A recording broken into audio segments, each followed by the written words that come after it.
Sanibonani, uMqeqeshi Wezinsizwa lo. Bathi uphuthu nganje ngephuzu batshitshi qomane. Bathi umfana empande zincane udaka bathi daba ethi mdala nti cha bamsokela bakithi ingane ehlaza cema. Ufuza abaphathi bezonqamala lodwele ebushezi bathi untombi zemdansa ngetshebe sithi muhle webhuntsubhunzo umuhle wematshitshi qomane. Kunensizwe engibhalelile la. Umfowethu ubhalile wathi sawubona Mqeqeshi. Uthi umfowethu ke ngicela usizo la. Kunentombi engafuni ukungiqoma. Kodwa ngicabanga ukuthi ingidlalisa hard to get. Lengane ngayibona ngivakashile kwenye ires ehlala amajita ami engidlala nawo ibhola. Bese ngayixoxisa ngathatha nenamba yayo. Futhi yona yangisukela yathi inamba yami izoyithatha kulamajita engize kuwona. Amfethu uyabona kahle le ntombazane nje iyakukhombisa nje ukuthi hayi ukuthi yazi ngikubukile nje ngachazela yabona ngamanye amazwi igcwele ngawe. That's why ithi inamba yakho izothatha kulamajita lawo and for sure yakwenza lokho yabona ngobani igcwele ngawe yabo. So ngamanye amazwi ufana nomuntu ozokwenzani ozoshaya ipenalty la because intombazane ikuvezelile yathi nje hayi bhuti ichazekile yabona. So ke mangabe uzoshaya ipenalty akusho ukuthi sekuyigoli. Kusangenzeka uyigeje, kusangenzeka ushaya amabhilidi, kusangenzeka ushaya ipali, kusangenzeka bakugeze yabo gcina ungazange ulikore. But intombazane idlalile indima yayo yakukhombisa ukuthi hayi mina ngigcwele ngawe bhuti. So sekusele kubani? Sekusele kuwena mfowethu ukuthi intambo zakho wenze njani. Kodwa mfowethu uthi ke bese ntambama saxoxa naye ku WhatsApp. Kodwa angizange ngiyishele. Wenza kahle njengoba ngihlezi ngisho ngithi ungalinga ushele intombazane kuphi efonini ngobani ufana negwala mangabe wenze njalo. So ufana nomuntu ocashile osabayo nje ukukhuluma nentombazane ngoba ngihlezi ngisho ngithi sebenzisa ifoni njengethuluzi lokuthi nenze njani nixhumane nihlangane khona phela uzokwazi ukuthi uyitshele leyo nto ufuna ukuyitshela yona. Hayi ndaba ocasha ngefoni la uyishele efonini ukhombisa ukugwala. Kodwa mfowethu uthi ke kwaba ingakusasa ngavakasha futhi kwiresi yayo ngenza sengathi ngize kulamajita ami kanti ngize kuyona. Sabonana bese yangibuza ukuthi angisho ngani ukuthi ngiyeza. So next time mfowethu into nje kufanele uyenze ubovele nje uyitshele ukuthi yazi mhlawumbe uyitshele khona ku WhatsApp noma uyifonele yabo. But I think ngoba vele nikhuluma khona ku WhatsApp khona la kuzobalula khona. So uvele uyitshele ukuthi yazi kusasa ngizobe ngise-res yakho so ngakujabela ukuthi ngikubone mangabe ukhona yabo. Then bese kuba kuyona ukuthi hayi ngizobe ngingekho noma hayi akulungile ngizobe ngikhona yabo. So hayi ukuthi ufethu ukuthi uzovela uthi ushayisa ngathi uze kumajita akho kodwa manje ufuna ukubona le ntombazane because mase nihlangana epassage kuzoba kanjani yabo. Kuzoba it's like awuyithathi serious like awuboni ukubaleka kwayo awuyidingi empilweni yakho. That's why ungayitshela ukuthi uyeza. Mangabe sikubona izophoxeka as much as igcwele ngawo. But mangabe sikubona epassage uthi awunangi lo muntu akazange angitshele ukuthi ulana yabona izophoxeka yabona. So next time mfowethu uhlele into zakho uzihlele kahle ngoba amaphutha kanje agcina ingane mfowethu igcwele ngawe. Ingane izimisele ngawe izinikela kuwena kodwa manje uthola ukuthi wena awushayeli ngendlela ethembisayo yabona. Mangabe udriver mfowethu suke sikuthemba sihleli emotweni kodwa manje once wenza into esingayiqondi kahle soqala simince manje ngathi sofika la siyakhona yabo. So nawe hlela into zakho kahle.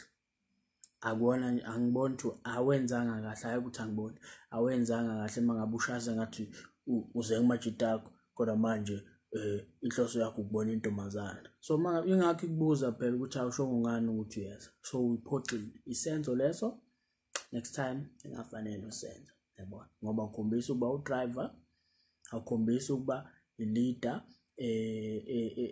elida ngendlela efanele. Ukhombisa ukuba udriver othembekile mangabe wenze njalo yabo. So iyaqala manje ingane iyaphoxeka siyabona ukuthi la ayingeke yabo.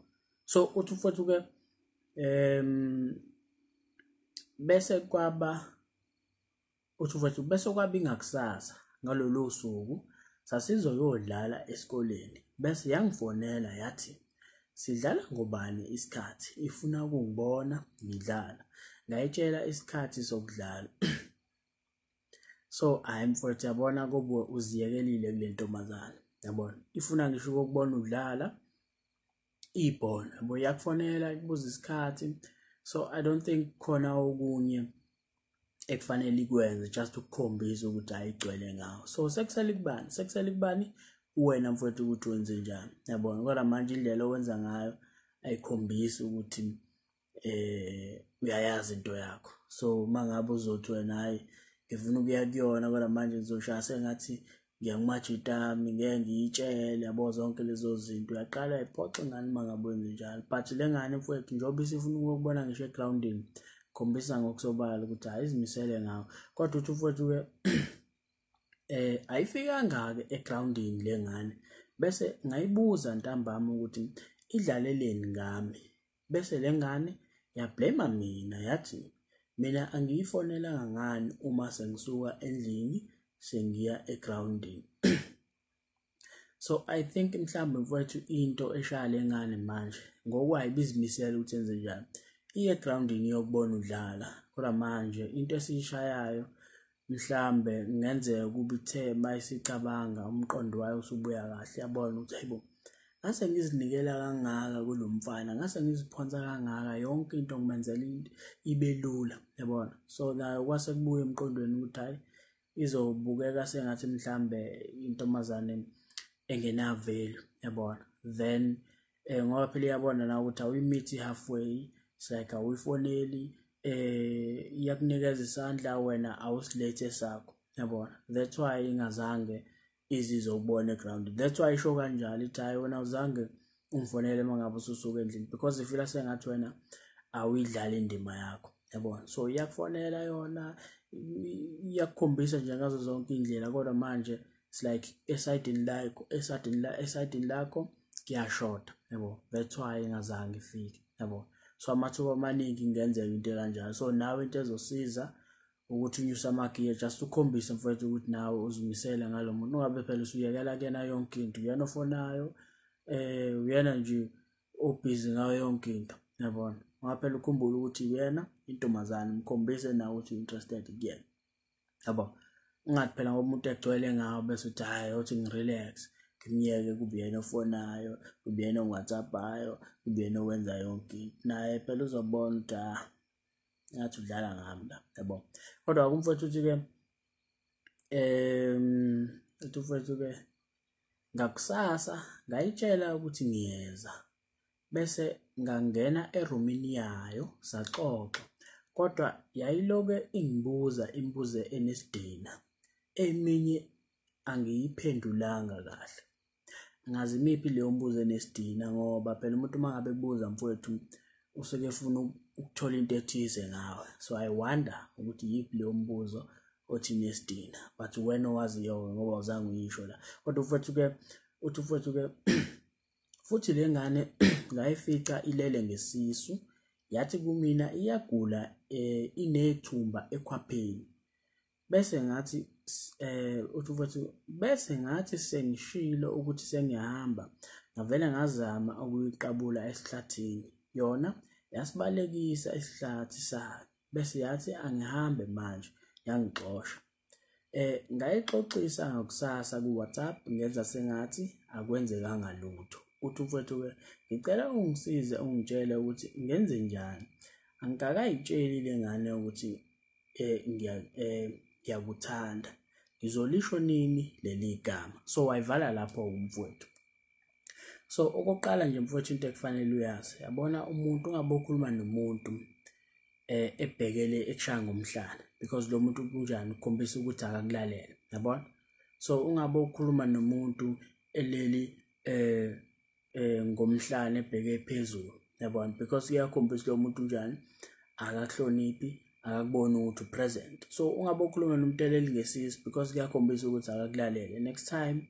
umuntu ngisho athi uphethwe ithumba ligcwele ekhwapheni mawuthi uleli ngesisi nakho ngiyangena erumini yakho kufanele uvuke uhlale ngezinqa then usungancika ke mhlawumbe odongeni sikwazi ukuthi sikhulume yabona so angikwazi ukukhuluma nawe uleli ngesisi ngoba uzogcina usukhuluma yona njengoba mhlawumbe yakubuza yona leyo mbuzo engasilo eshoyo ingenxa ukuthi ayileli ngesisu. So next time ungavumi umuntu khuluma naye ekushaya ngomhlane noma eleli ngesisu noma eleli ngawo umhlane futhi yabo. So because kuyakhombisa lo muntu akakunikezi attention noma akakurecognize ukuthi ukhona endlini yabo.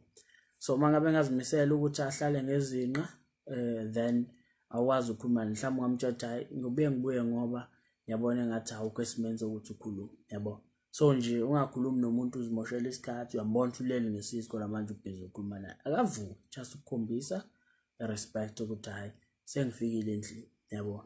So wayona nje leyo ntombazane iyaganga ngawazi ukukhuluma umuntu ufikile endlini ukuvakashela wena ubhizi ukukhuluma nawe ulele ngesisu yabona. Kodwa-ke umfowethu ubebuza la ukuthi ulisho leli igama lokuthi ufuna ukusho nini ukuthi intombazane ngamanye amazwi kufanele asho nini ukuthi intombazane uyayithanda ngoba akayitsheli lokho yabona. So into engijwayele ukuyisho mina ngeke ngithi yindaba utatazela ngoba le idea yokuthi intombazane kufanele nithandane na kufanele kube idea yabantu kufanele kube idea yentombazane not yakho mjida. Why? Because le ntombazane ngeke wazi ukuthi mhlawumbe inalo yini isoka noma ayinalo yabona. So kufana noma uthola ukuthi umjida kade bebonana nentombazane once walala nayo usiyagijima once ayitshela uyayithanda washa wacima then intombazane siyamhlehlela yabona. So relax wena ngoba lo muntu nisakwazi ukuthi nibonane na into efanele uyenze nje kahle ukuthi uqhubeke umeximize ekuthenini nibonane khona uzokwazi ukuthi nazane kangcono ekwazini kwenu kangcono. Uthola ithuba lokuthi umqabule lo muntu anispend isikhathi ndawonye. Uthola ithuba lokuthi umqabule umhlabe mangabe ithuba livela but akakazi umtshela ukuthi amthanda. Relax ngoba njengoba ngisho ukuthi ngenzeka kube unesoka lakhe yabona. So njoba wena usukhona mangathiwa kunesoka lakhe mhlambe akasalifuni so uyabona usacheck ukuthi la kuwena angakwazi ukuthi aphilisane nawe ngoba nisakuleso sikhathi nokuthi nenzenjani nazane kangcono. So mangabe ebona ukuthi hayi ngakwazi ukuthi ngiphile nalomuntu siyakwazi ukuthi alishiyeke lelisoka lakhe then afocus kuwena uyozwa ngaye esekunikeza nje ama hints like ekubuza ukuthi kwenzakalani la phakathi kwethu ngoba usekubonile ukuthi angakwazi ukuthi aphile nawe yabo. Not ukutatazela mfowethu ngoba once ukabe idea yakho ukuthi nithandane nalomuntu nibe exclusive ake then it's a problem ngoba makuthi unalo isoka eceleni mhlamba acabanga ulishiye then uzogcina sekutshela hayi mina nginayo indoda yabona ugcina usuluza kanjalo. So relax because uthola yonke into i-boyfriend eyitholayo as much as umuntu ungakamtshela ukuthi uyamthanda uyakwazi usulale naye uyakwazi ukuthi umqabule. So what's the motherfucking rush yabona. So relax uyena ozoqhamuka nalo umcabango then kube kwena ukuthi uzimisele ukuthi ucommit kuyena noma mhlambe nawe ucommit somewhere. Kungenzeka phela ube uspenda nje isikhathi naye awuzimisele nawe ukuthi ucommit again yabona. So kodwa nje every time kufanele kube idea yabani intombazane ukuthi nibe exclusive nithandane wena nje as long as uqinisekisa ukuthi niyabonana nazana kangcono lapho ekwazini kwenu kangcono uyakwazi umuntu ozinjani ukuthi umqabule ulale naye ayikho into evimba konke lokho yabona. Ayikho nhlobo into evimba lokho and mfowethu uqinisekise ukuthi indlela owenza ngayo izinto uyayihlela ngoba into engiyibona kuwena ukuthi uvele wenze nje into ngaphandle ukuthi uyicabanga yabona. Lengane uzothi idlala hard to get kanti wena into zakho ungayihleli kahle njengoba ngisho ukuthi ukwazi ukuthi uyerest ungazange uzuyitshele iphutha leli elikhulu ngoba mangabe senihlangana epassage sikubona senishayisana ngefuba ulana uzange uzongitshela bo usiphoxekile ingane hayi ngize kumajita hawayi ungazange uzongitshele pho ukuthi usala yabona.